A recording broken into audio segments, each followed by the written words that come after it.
જીકાસના portal પર technical ખામી અને ખામીને લઈને સુરત એબીવીપી સંગઠન દ્વારા વિરોધ કરવામાં આવી રહ્યો છે. વીએનએસજીયુ ખાતે વિરોધ કરતા મોટી સંખ્યામાં વિદ્યાર્થીઓ જોવા મળ્યા છે. એબીવીપી અખિલ ભારતીય વિદ્યાર્થી પરિષદ દ્વારા રાજ્યભરમાં વિરોધ કરવામાં આવી રહ્યો છે. સુરતના વીએનએસજીયુ ખાતે વિરોધ પ્રદર્શન કરવામાં આવી રહ્યું છે. જીકાસ પોર્ટલ પર રહેલી ખામીઓને લઈને વિરોધ કરવામાં આવ્યો છે. મોટી સંખ્યામાં એબીવીપીના કાર્યકર્તાઓ જોવા મળ્યા છે. વીએનએસજીયુના ગેટ પર પૂતળું બાળી માટલું ફોડી અને વિરોધ કરાયો છે. નમસ્તે, પ્રિન્સી જસાણી.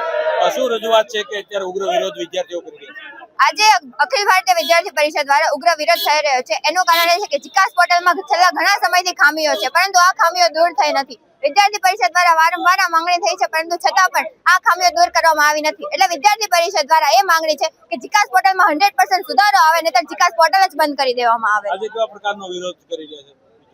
આજે વિદ્યાર્થી પરિષદ દ્વારા એ પ્રકારનો વિરોધ થઈ રહ્યો છે કે જો જીકાસ પોર્ટલમાં ખામીઓ દૂર કરવામાં નહીં આવે અને વિદ્યાર્થીઓને પડતી મુશ્કેલીઓ દૂર કરવામાં નહીં આવે તો આગળ જતા વિદ્યાર્થી પરિષદ ઉગ્રથી ઉગ્ર કેમ્પસ દ્વારા આંદોલન કરશે સમગ્ર ગુજરાતભરમાં.